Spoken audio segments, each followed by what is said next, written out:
지난 주간 얼마나 추우셨습니까? 오늘 온도가 좀 올라서 그나마 다행입니다. 저는 제 인생에서 가장 추운 겨울을 보내고 있습니다. 그래서인지 어느 때보다 더 간절하게 봄을 기다리게 됩니다. 절기상으로는 겨울의 마지막 절기 대한이 이미 지나갔고 다음 주일 2월 4일은 봄의 첫 절기인 입춘입니다. 봄은 이미 우리 곁에 와 있습니다. 다만 맹추위 때문에 그걸 느끼지 못할 뿐입니다. 이런 때에 잠시라도 따뜻한 바람이 불어온다면 봄이 가까이 있다는 것을 더 확실히 느낄 수 있고 또 우리의 마음도 더 따뜻해질 것 같습니다. 지금 예배당 지하 화장실에 세면기 수도물이 나오질 않습니다. 수도관이 바깥에 있는 보일러실하고 연결이 되어 있는데요. 그 어느 부분에서인지 모르지만 거기가 얼어붙은 것 같습니다. 이런 때에 따뜻한 햇볕, 따뜻한 바람이 수도관을 녹여준다면 얼마나 좋겠습니까? 이렇게 추운 날 따뜻한 것처럼 우리의 마음을 즐겁게 해줄 수 있는 것은 없는 것 같습니다. 하지만 아쉽게도 추운 날씨는 좀 더 계속되어야 한다고 하고 또 우리의 마음까지 춥게 하는 그런 일들이 자꾸 벌어집니다. 지난 주간에 또 화재 사고가 나서 38명이나 되는 분들이 목숨을 잃었습니다. 언제까지 이런 일들이 계속 일어날지 참 답답하기 그지없습니다. 우리나라가 대외적으로는 올림픽을 개최한다는 그런 거창한 나라처럼 보일 수도 있지만 그런 나라가 국민의 생명을 제대로 보호하지 못하고 있으니 실상 우리나라는 참 작고 작은 나라입니다. 온 국민을 따뜻하게 하고 온 국민에게 자부심을 줄 수 있는 그런 좋은 소식이 들려왔으면 좋겠습니다. 우리 국민 한 사람 한 사람이 온 천하보다 소중한 존재라는 것을 깨우쳐주는 그런 일들이 좀 많이 일어나면 좋겠습니다. 어떤 사람들은 그런 소식을 대통령과 정부가 들려주기를 기대하고 현 정부에 대한 기대가 없는 사람들은 야당에서 새로운 대안을 제시해 주시기를 기대할 수 있습니다. 하지만 그런 기대는 언제나 그랬듯이 허망한 기대로 끝날 가능성이 큽니다. 누가 그런 소식을 우리에게 주는 것을 기다리기보다는 사실 우리들이 스스로 그런 소식을 만드는 것이 더 빠릅니다. 우리가 이렇게 매주 만날 때마다 아주 작은 것이라도 따뜻한 소식을 서로 주고받을 수 있다면 그런 소식들이 우리 공동체를 따뜻하게 하고 또 이 마을을 따뜻하게 하고 우리 사회도 따뜻하게 할 수 있을 것입니다. 정말 추운 날씨에 또 냉혹한 현실에서 고생하는 사람들을 우리들이 늘 생각하면서 우리의 가정과 우리의 일터에서 좀 따뜻한 사건들을 우리들이 많이 만들어내면 좋겠습니다. 이번에 밀양 화재 사고로 죽은 사람들 중에는 충분히 탈출할 수 있는 상황에서도 환자들을 돌보느라고 목숨을 잃은 의료진들이 있습니다. 물론 그분들이 세상을 떠나는 것이 정말 안타깝고 슬픈 일이지만 그래도 그런 죽음, 그런 의로운 죽음이 있기 때문에 우리의 마음이 조금은 따뜻해질 수 있습니다. 또 그런 의롭고 따뜻한 죽음이 있기 때문에 이런 냉혹한 현실에서도 우리가 희망을 가지고 살아갈 수 있습니다. 우리 그리스도인들은 이 세상에 이 복음, 즉 기쁜 소식을 전하는 사람들입니다. 이런 추운 날씨에 사람의 마음을 따뜻하게 하는 소식이야말로 복음이라고 불릴 수 있습니다. 오늘 읽은 신구약 말씀을 통해서 이 세상을 정말 따뜻하게 할 수 있는 복음을 묵상해 보았습니다. 오늘 봉독한 구약의 말씀은 이스라엘 민족이 가나안 땅에 들어가기 직전에 하나님께서 모압 평지에서 이스라엘 민족에게 주시는 말씀입니다. 곧 가나안에 들어갈 이스라엘 민족을 위해서 하나님께서는 선지자를 보내주시겠다고 약속하십니다. 선지자는 하나님의 말씀을 전하는 사람입니다. 하나님께서 시내산에서 모세를 통해서 이스라엘 민족에게 하나님의 말씀을 전해주셨습니다. 그렇게 하나님의 말씀을 전해주는 모세, 이런 사람이 바로 선지자입니다. 그런데 그 모세는 가나안 땅에 들어가지 못하고 모압 땅에서 세상을 떠나고 맙니다. 그래서 모세와 같은 다른 선지자가 있어야만 이스라엘 민족이 가나안 땅에서 살아갈 때 하나님의 말씀을 들을 수 있고 또 그 말씀을 따라서 살아갈 수 있습니다.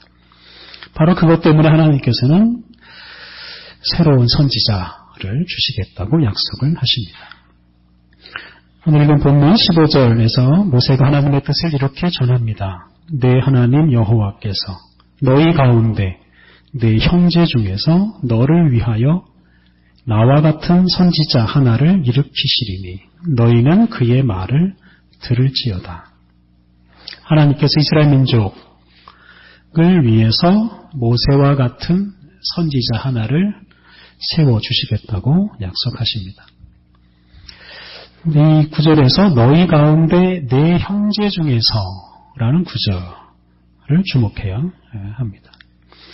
너희 가운데 내 형제 중에서 라는 이 구절이 강조하는 것은 하나님께서 세우시는 이 선지자가 하늘에서 떨어지는 신비한 존재가 아니고 또는 어느 먼 나라에서 오는 낯선 사람도 아니라 이스라엘 민족, 그 민족 구성원 중에 한 사람이라는 뜻입니다.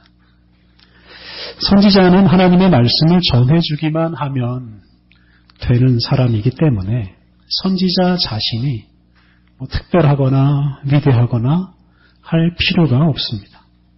아주 평범한 사람이라 하더라도 얼마든지 선지자가 되어서 하나님의 말씀을 전할 수 있습니다. 하나님은 극히 평범한 사람들 중에서 하나를 선지자로 세우시겠다고 말씀하십니다. 그래서 중요한 것은 선지자가 아니라 선지자가 전하는 하나님의 말씀입니다. 선지자가 전하는 그 말을 잘 따르는 것이 중요합니다. 또 그렇게 살아갈 때 가나안에서도 하나님의 은혜를 누리며 살아가게 됩니다. 오늘 읽은 본문 바로 앞에 나오는 9절부터 14절 말씀을 보면 선지자가 아닌 사람, 즉 하나님의 말씀을 선포하는 일과 관계없는 사람에게는 절대로 귀를 기울이지 말고 그들을 멀리하라고 권면하십니다. 예를 들면 무당 같은 사람을 절대로 가까이 하지 말라고 말씀하십니다. 무당 또는 샤먼이라는 존재는 동서고금에 늘 존재해 왔습니다. 이스라엘 민족이 곧 들어가게 될 가나안 땅에도 그런 무당들이 있었습니다. 그런데 무당 중에는 소위 용한 무당이라는 게 있습니다. 사람들은 그런 용한 무당이 기륭화복을 잘 내다보고 또 재앙도 피하게 할 수 있는 길을 보여줄 수 있다고 생각합니다. 그런 것 때문에 비싼 돈을 주고서라도 그런 용한 무당을 찾아다닙니다. 그런데 하나님께서는 가나안 땅에 들어가서 그런 무당과 철저히 단절하라고 아주 강력하게 말씀하십니다. 오늘 본문 바로 앞 13절 14절에서 이렇게 말씀하십니다. 너는 내 하나님 여호와 앞에서 완전하라. 네가 쫓아낼 이 민족들은 기름을 말하는 자나 점쟁이의 말을 듣거니와 네게는 내 하나님 여호와께서 이런 일을 용납하지 아니하시느니라. 모세는 하나님께서 무당의 말을 듣는 것을 절대로 용납하지 않으신다라고 선언합니다. 오늘 본문 15절에서 말하듯이 하나님은 당신의 말씀을 전하는 선지자의 말을 들으라고 말씀하십니다. 용하다거나 능력이 있다고 여겨지는 그런 무당의 말을 따르는 것은 하나님의 말이 아니라 사람의 말을 따르는 것입니다.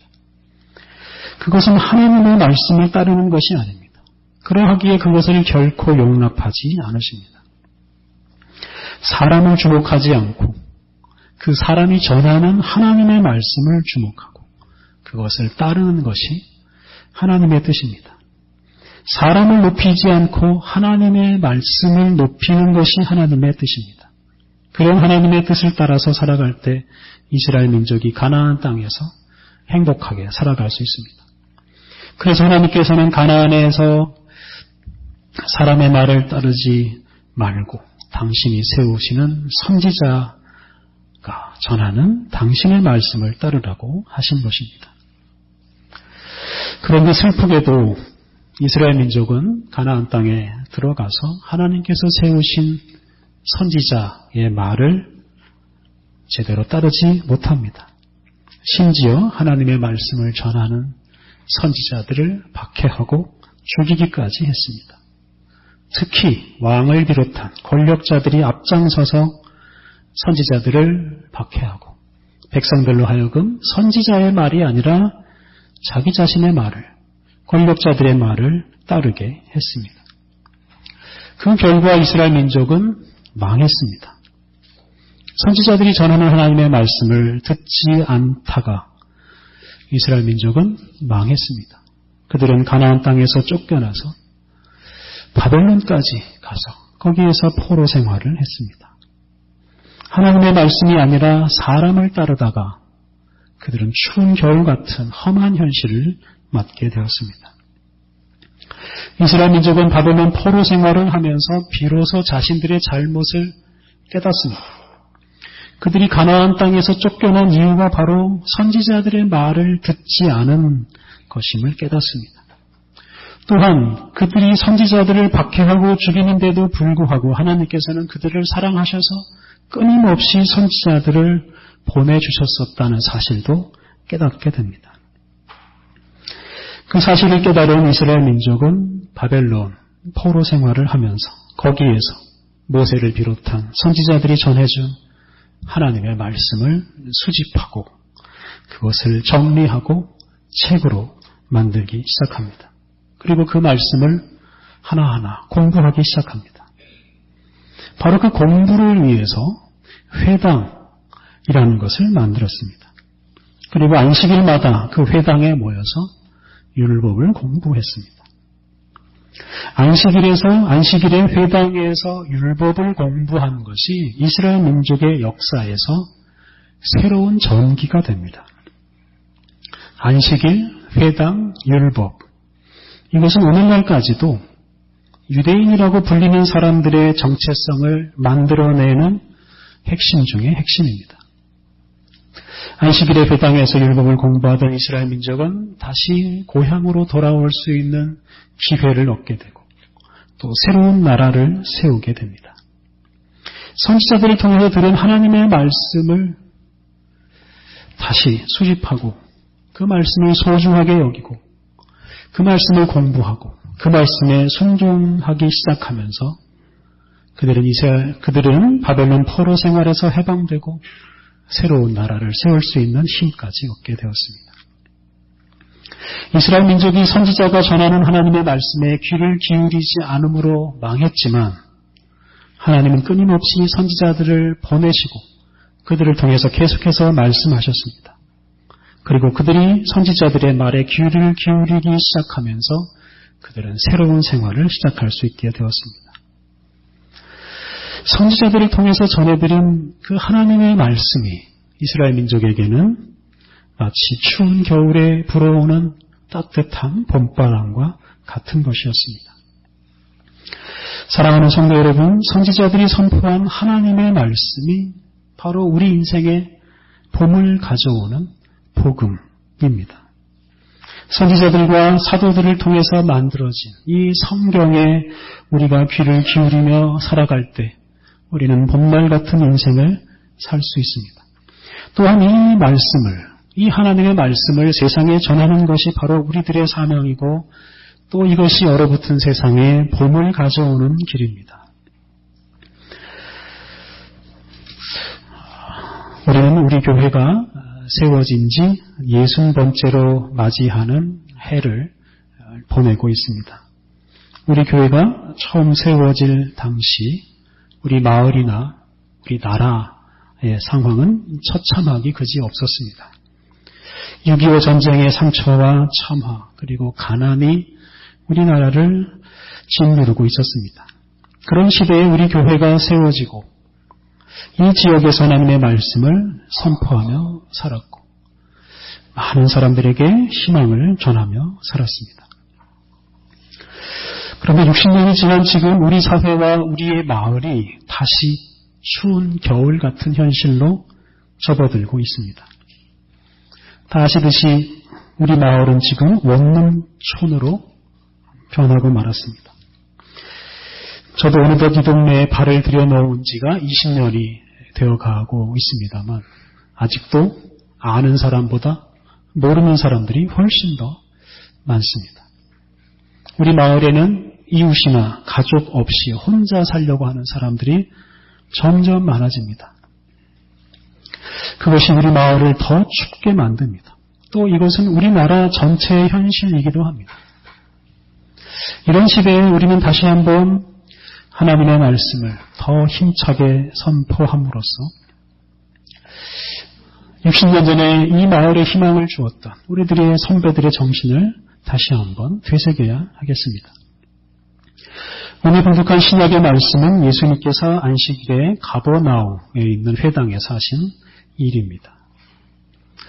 오늘 구약의 본문에서 하나님께서 참된 선지자를 일으키실 것이다 라고 말씀하셨는데 이는 모세 이후에 등장하는 여러 선지자들을 가리키면서 동시에 예수님을 가리키는 말이기도 합니다.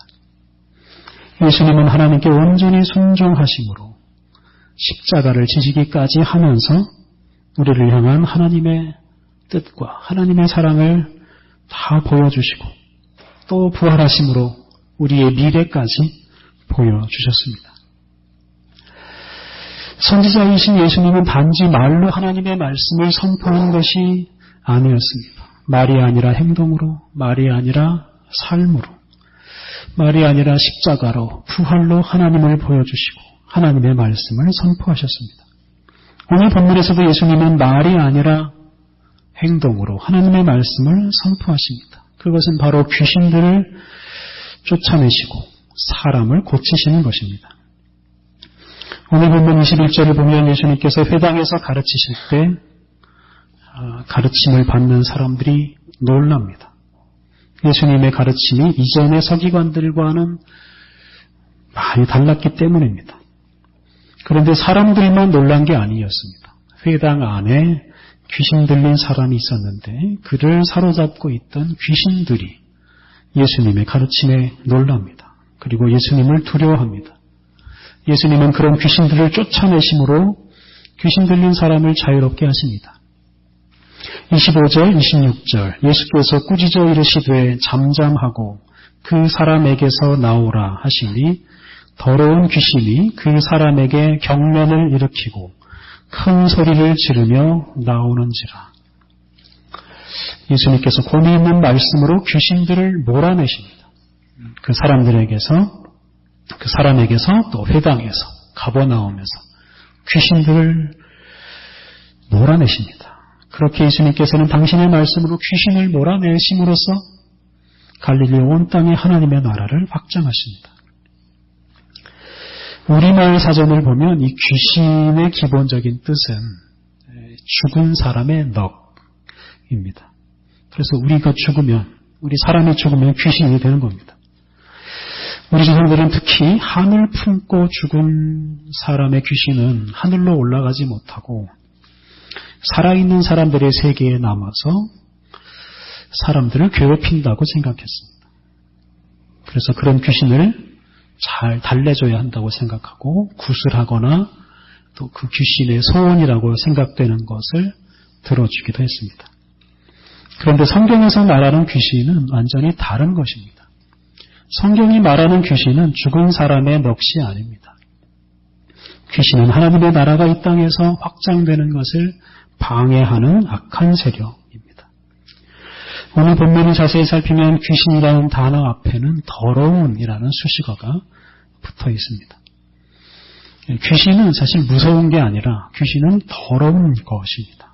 귀신은 우리들이 성경 말씀을 따라서 거룩하게 사는 것을 방해하고 욕심을 따라서 더럽게 살게 만드는 세력입니다.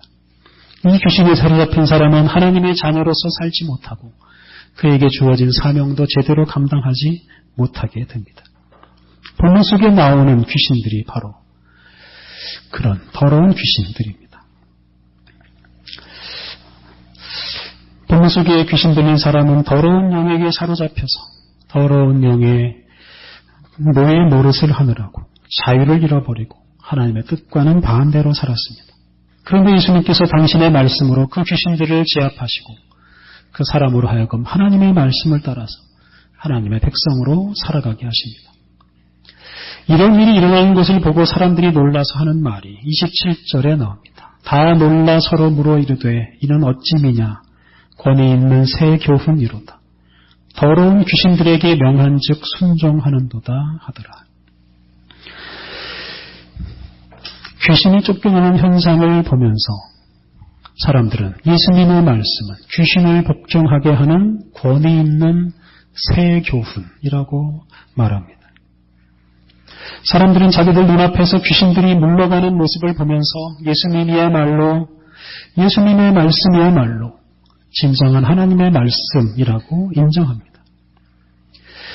예수님은 이러한 권위 있는 새 교훈으로 권위 있는 말씀 선포로 귀신 들린 사람들을 해방시키시고 또한 가버나움 도시 전체를 새로운 도시로 만들어 갑니다. 최근 영화 중에 새로운 기록을 세우고 있는 신과 함께라는 영화에 아주 많은 귀신들이 등장합니다. 그 귀신들이 합세해서 현세에서 일어난 불의한 일들을 바로잡고 또 슬프고 억울한 일 당한 사람의 문제를 해결해 줍니다. 사후에라도 정의가 세워지고 억울함이 해소되는 것은 좋은 일입니다. 그런데 오늘 읽은 신약의 말씀은 그런 일이 사후에 죽은 다음에 일어나는 게 아니라 하나님의 말씀이 선포되는 그 순간에 일어난다 하는 것을 강조합니다. 선지자 예수님께서 선포하시는 그 권위 있는 말씀 앞에서 당장 악한 세력이 굴복하고 물러가고 악한 세력에 눌려 고생하던 사람들이 자유를 얻게 됩니다. 사랑하는 성도 여러분, 하나님의 말씀이 선포되는 그 자리에서 당장 악한 세력이 물러가고 하나님의 나라가 실현됩니다. 우리 신앙의 선배들은 그런 확신을 가지고 지금까지 쉬지 않고 2000년 동안 온 세계에서 또 우리나라에서 하나님의 말씀을 선포하며 살았습니다. 우리 예수님은 단지 말이 아니라 당신의 몸과 삶으로 하나님의 말씀을 선포하셨고 또 예수님의 몸된 교회도 교회의 삶으로 하나님의 말씀을 선포하고 그 말씀으로 귀신을 물리치며 살아왔습니다. 그리고 그것을 이어서 우리 교회도 지난 60년 동안 그 사명을 감당해 왔습니다. 그런데 지금 우리가 처한 현실은 우리들이 지금 그러한 사명을 잘 감당하고 있는지를 질문하게 만듭니다. 원룸은 점차 늘어나고 혼자 사는 사람들은 점점 많아지면서 대화와 소통은 사라지고 외로움에 휩싸여 사는 사람들은 점점 많아지고 있습니다. 동네 전체가 침묵에 빠져가고 있습니다. 이 마을이 지금 악한 세력에게 정복되는 것은 아닌가 하는 두려운 마음이 들 때도 있습니다. 이러한 때에 60주년을 맞이하는 우리 교회가 다시 한번 이 하나님의 말씀의 능력에 대한 믿음을 굳건하게 하고 우리가 더 큰 소리로 이 지역에 하나님의 말씀을 선포해야 하겠습니다. 특히 말이 아니라 하나님의 말씀에 기초한 우리 교회의 삶으로 우리 교회의 따뜻한 삶으로서 하나님의 말씀을 이 지역에 선포함으로 추운 겨울과 같은 이 지역의 따뜻한 봄 소식을 전해야 하겠습니다. 어느덧 2018년 마지막 1월 마지막 주일입니다. 하나님께서 우리를 예수님의 제자로 부르시고 이 세상을 향해서 당신의 말씀을 예수 그리스도의 복음을 선포하게 하십니다. 이 사명이 우리들이 살아가야 할 변함없는 이유입니다. 해가 바뀌어도 우리들은 이 복음을 전하는 사명을 따라 살아가는 사람들입니다. 올해도 이 사명을 따라서 언제나 어디서나 우리의 말과 삶으로 권위 있는 하나님의 말씀, 세상을 자유롭게 하는 이 하나님의 말씀을 선포하고 또한 우리의 삶으로 그 말씀을 이루며 살아가야 하겠습니다. 함께 기도하시겠습니다. 진리의 말씀으로 우리를 구원하시고 우리를 인도하시는 하나님, 주님은 길이요 진리요 생명이신 예수님을 우리에게 보내셔서 어둡고 추운 이 세상에 따뜻한 봄 소식을 전하시고 이 땅을 하나님의 나라로 변화시키셨습니다. 주님께서 우리를 예수님의 제자로 불러주셨사오니 우리들이 영원한 하나님의 말씀이신 예수님을 따라 살게 하옵소서.